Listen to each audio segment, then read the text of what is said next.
Next, we look at some important assumptions on the error terms of the regression, so-called the Gauss Markov Assumptions, very famous. You may have heard about it already earlier. But first of all, why do we need the assumptions on the errors? Why are the errors so important if all we want is just to estimate some parameters, beta? Why?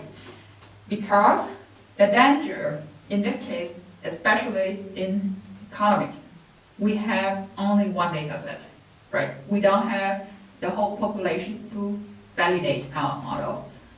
We don't know what is the true value of this parameter that we want to estimate. Now, we also don't know the whole distribution behind that. Therefore, for each certain data set, you can always have some sort of set of parameters. And whether the models or this set of parameters healthy enough, so it's good and it's as close to the true parameter as possible, we need to look at the error. Now, that's our only chance to improve or to at least secure some good property of our estimate. Now, therefore, the first assumption is the expected value of the error, in this case the epsilon, is 0. Meaning, on average, the error is expected to be 0. On your regression line, the line that you fitted, you approximated, should be true on average. And why the expected value of the epsilon, the error is 0? Because we have to think about it as error as the chance or the random event. So any certain value of the error could occur, like equally likely, so to say. Now, therefore, the chance that you overestimate your parameter or underestimate your parameter should, on average, the same. Now, so the negative error and the positive error, if they're really random, then we can expect that at the end they cancel each other. Otherwise, if you get systematically positive or systematically negative errors, then the chance is high that your estimate is biased. We talk about biasness later next week, already this week, we see. Okay, so that's the meaning. There's one thing we need to be concerned here is, remember epsilon, here this guy is a vector. So how do we take the expectation of a vector? Last week we talked about expectation of a scalar, so to say. So there we need the rule on slide, let's say, 17. True. No? And this assumption is called the assumption A1 in Febik, no? Page 15. And that's my 11th edition. You have to look at yourself if you're using another edition. No? Okay, so the expectation, we can rewrite it here as epsilon 1, epsilon 2, epsilon 3, epsilon 4. Now this is a vector. Will be equal to the vector of the expectation of each element. So the expectation of epsilon 1, then expectation of epsilon 2, expectation of epsilon 3, and then same for epsilon 4. Okay? And why each of these elements has its expectation? Because each epsilon I is a random variable itself. No? Not just epsilon as a whole, but you have to think about each epsilon as a random variable by itself, like the intuition that I just said. No? Therefore, this can be 0, 0, 0, 0, no? And that means that they all have the same population mean or expectation. Let's denote mu epsilon equal to 0 across all observations. So that's the assumption A1. The second one is a little bit more complicated, so please bear with me. So it says that you notice the covariance of the errors, so the covariance of different errors, equals the expected value of epsilon times epsilon prime. So this is called prime on the transpose. Equals sigma squared times in. So quite complicated. First of all, what is this? Why is this? And the second is, again, what is in? What does that mean? Let's look at it step by step. So we have the epsilon, again, 2 and 4. And we have the transpose, called transpose, which is on your slide 20. Okay? If you transpose, usually it's denoted as the same vector or matrix but with a prime. Equals, how to do that? Transpose just simply means to exchange the row for the column. So the first row becomes the first column, the second row becomes the second column, and so and so. So now we have only one column. Ultimately, the resulting vector will be one row, the rows vector. So epsilon 1, epsilon 2, epsilon 3, and 4. All right. Pay attention to the dimension. So this again 4 times 1. This is 1 times 4. Just the transpose, reverse the shape of it. Then if we multiply epsilon by epsilon prime, the first question should come to your mind whether it's possible. For that's possible, the number of columns in epsilon must equal the number of rows in epsilon prime, right? So 1, 1, possible. The second thing, what is the dimension of the resulting matrix? Again, we just cross this, and then you have 4 rows from epsilon times 4 columns from epsilon prime. How can that be? Let's do it. So the first element on the first row, which you take the first row of epsilon, here is only epsilon 1, times the first column of epsilon prime, and here is also epsilon 1. So epsilon 1 times epsilon 1 squared, right?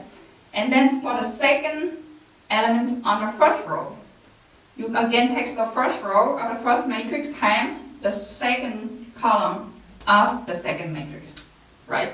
So epsilon 1 times epsilon 2. So first, second, just like that. And so you do it further, epsilon 1 times epsilon 3 until you go to the entire column of epsilon prime. Sorry. Okay? And then you move to the next row. The next row is only epsilon 2, right? So second row times first column. So it becomes epsilon 2 times epsilon 1, right? And then here epsilon 2 squared, epsilon 2 3 times epsilon 3, and epsilon 2 times epsilon 4. And so and so and so until you... I have done 2 things while I turn the camera off. First, I complete this multiplication of the matrix. A little bit messy, but yeah. And the second, I took the expectation of the resulting matrix. So it's nothing new here, just apply the same thing as with the assumption A1. You simply take the expectation of each element inside the matrix. Now our question is down to how or what these elements or this matrix has to do something with variance and covariance of the error. Now, first of all, focus on the element on the main diagonal of the matrix. Now, so expected value of E1 square, actually the square should be inside the brackets like this. Now, and first let's think about the variance. Oops. Okay, I'm in trouble. Forget it. So the variance of the error terms, let's say the error term 1. Now, by definition of variance, remember, so it will be the expected value of E1 minus every possible outcome of E1 minus is mean. So let's denote the bar as the average and square. Okay. However, by assumption A1, we know that E1 bar equal to mu epsilon, epsilon 1 bar equals 0 by assumption A1. Therefore, this you can ignore and it's down to the expected value of E1 square, which is exactly the thing here. And you can also do the same for the others, epsilon square. No? So what does it say?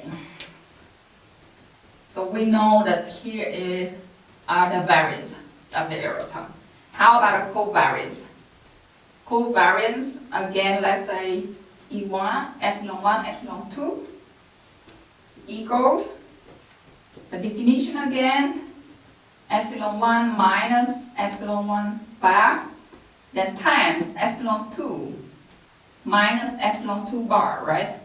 The deviation of each random variables from its mean, right? And again, by A1, these guys are 0, right? Because they all 0. On average, all error should be 0 from our regression. Therefore, it's down to the expected value of epsilon 1 times epsilon 2. And you can actually apply this for every pair of error within your data set. No? So here, this matrix of expectation of epsilon times epsilon prime is actually called the variance, covariant matrix of the error. No?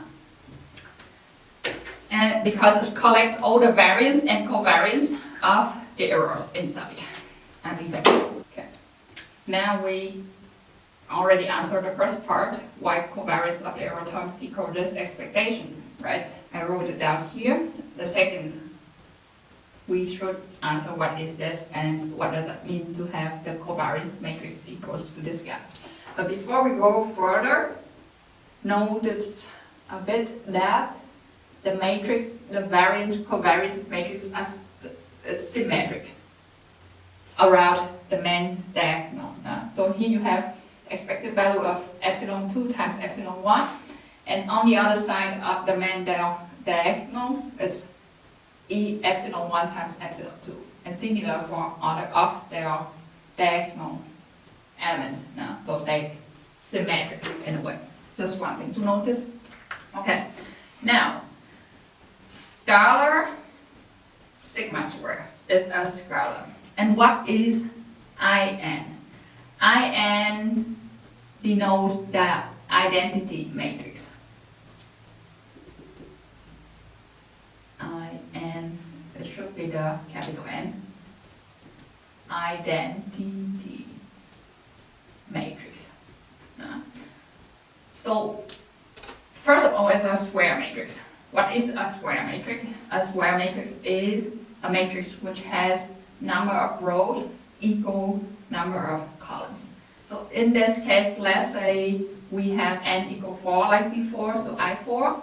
So it has 4 rows and 4 columns. So that's the idea. The second thing, the main diagonal of the identity matrix is 1. And everywhere else of the main diagonal is 0. Now, what does it mean? So it has 0, 0. And then for the second row, it will be 0, 1, 0, 0. The third one will be 0, 0, 1, 0. And the last one will be 0, 0, 0, 1. Now, so only the main diagonals different from 0 and must be 1 for the identity matrix, and everything else of the diagonals must be 0. That's the identity matrix. How about multiplying this scalar into this identity matrix? What would you get? But first, talking about multiplying a scalar to a matrix, look at your slide 16. So you simply multiply sigma squared for every single element of this matrix. In general, matrix doesn't have to be identity, but when you multiply a scalar for a matrix, then simply multiply the scalar for every element inside the matrix. Now, so I rewrite it over here. You would have, where's mine? Okay, this matrix. Now, sigma squared times 1 is 1. Sorry, is sigma squared. I messed. And then 0 everywhere, right? And similar for the next row.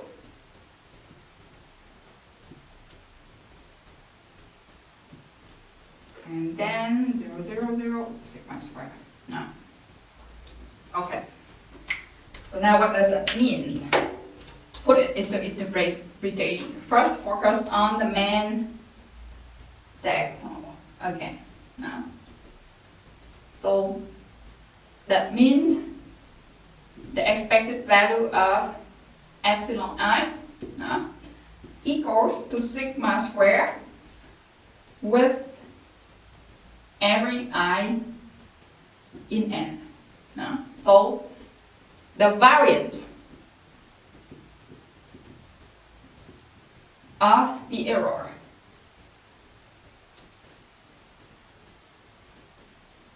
are constant. Here's a constant sigma squared, right? Across all observation. Do you have any impression that implies the homoscedasticity assumption? You may hear about it when we talk about heteroscedasticity, but we go back there later. Don't worry. The second thing, now let's pay our attention on the off-diagonal elements. So these are the covariance. It says that the covariance of the error should be 0. So I could write the covariance of epsilon I and epsilon j equals 0 for all I different from j in n, right? So meaning for each single pair of error in your data, the covariance of them must be 0, meaning knowing one doesn't tell you anything about the other error, and they should not move together systematically, right? That's the idea of random error. They must be unpredicted. And these are two assumptions. This is A3 and this is A4 in Fabric. We could also say error are mutually uncorrelated.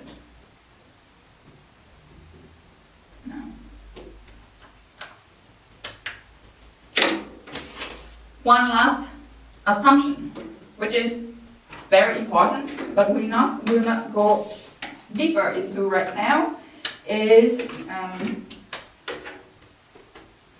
x and epsilon are independent. The last one on your slide.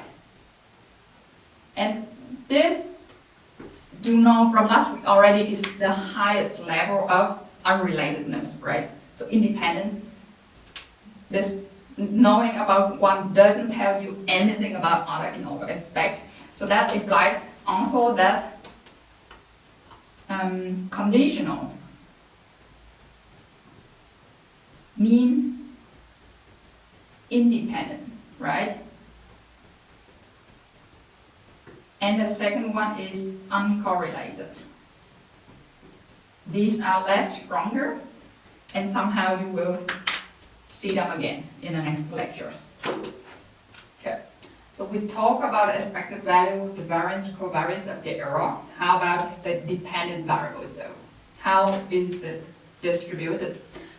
The first thing, this is what we know already now, the matrix form of Y, if we have a regression of GML model. And then we also have the error expected value of error 0 across all observations. Therefore, now we can take the expectation or expected value of Y, which is just the expected value of the right hand side, right? X beta plus epsilon. And if you remember from last week, we used the linear operator for expectation, meaning we can split it out as the expectation of x times beta plus the expectation of the error. All right. Spend a second. Think about it. We treat x times beta as deterministic. So not probabilistic, meaning we know that if B is constant and X is given, so we know them. So the expected value of this part is itself. Plus, what is the expected value of epsilon? 0. So plus nothing.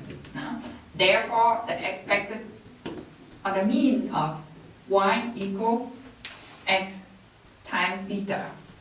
Like what I said when we talk about assumption A1, on average, the regression line should be expected to be correct, right? Second thing, the variance. So the variance of Y, again, is by definition the expected value of the square distance from the mean, right? So meaning Y minus the mean is X times beta, but because now we have the matrix form, so we can't say square, but rather Y minus X beta prime. Okay? And we know that already.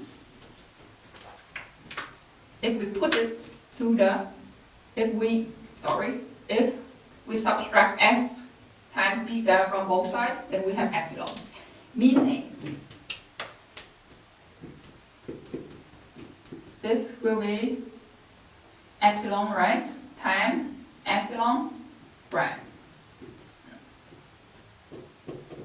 Does it look familiar to you? Well, it's exactly the covariance of epsilon that we have worked on previously, and that is sigma squared times IN, right? So one implication is, Y has the same variance, covariance matrix as epsilon. Important to keep in mind.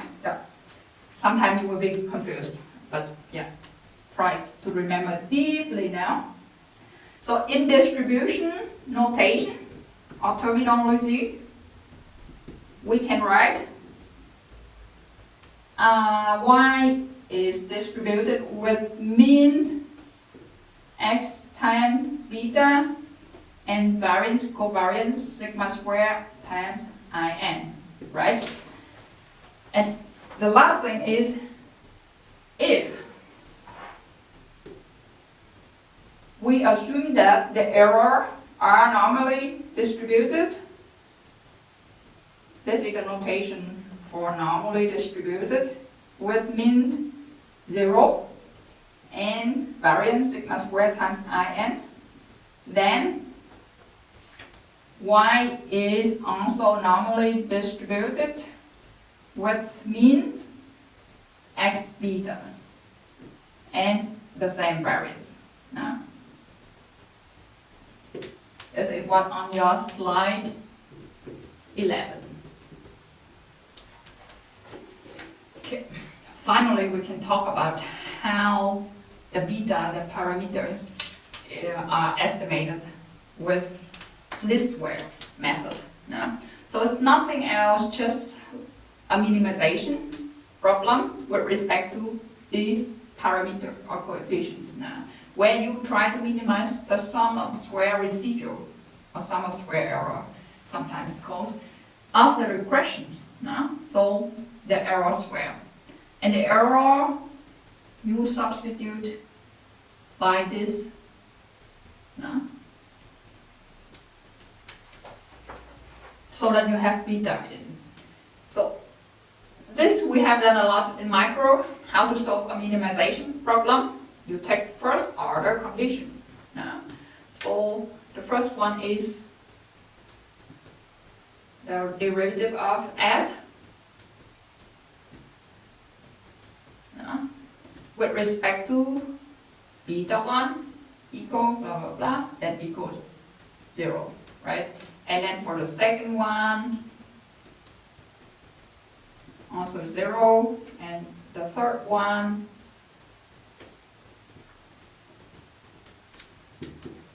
now, so that is how we solve it. And at the end, when you combine these equations, 1, 2, 3, you can solve for the beta.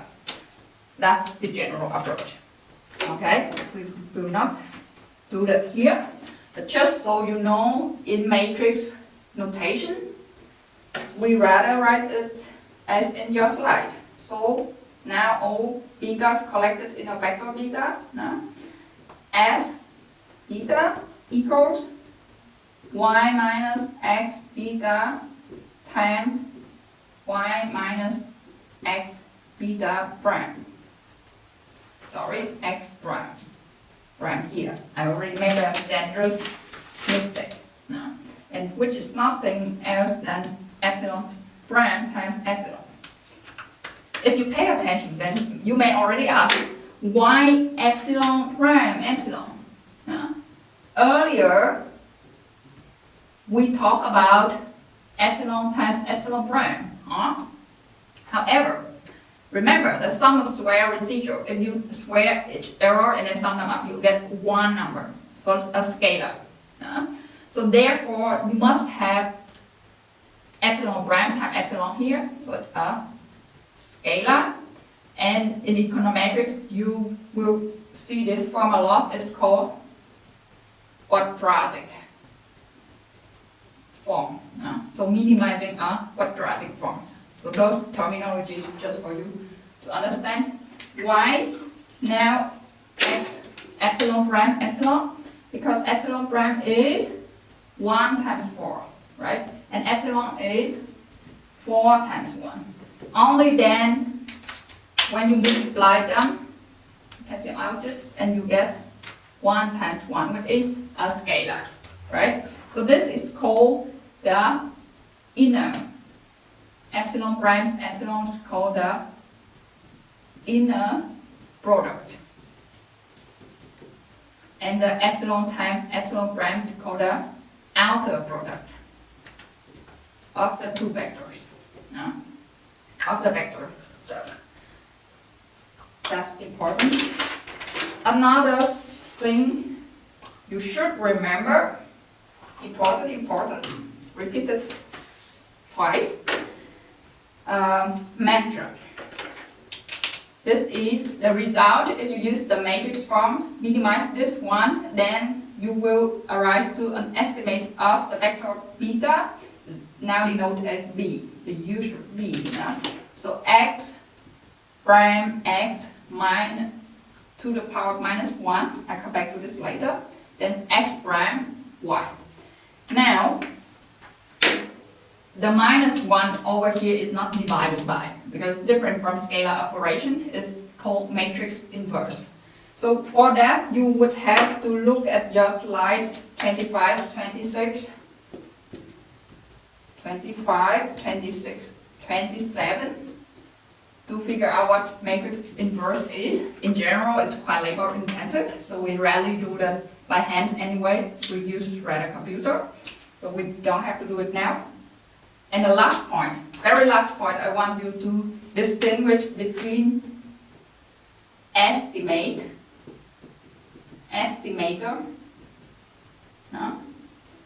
versus estimate. So estimator is the rule, how you estimate something. So all the thing we do here is set up the minimization of the quadratic, then take first order condition to arrive in this result. We call it the estimator. So the OLS estimator, the maximum likelihood estimator, so-called. The method how you calculate it. However, the estimate is just the solution. So this B vector here is estimate of the true parameter set beta. So it's called estimate and using a specific sample of data. So don't get confused between the two. That's it.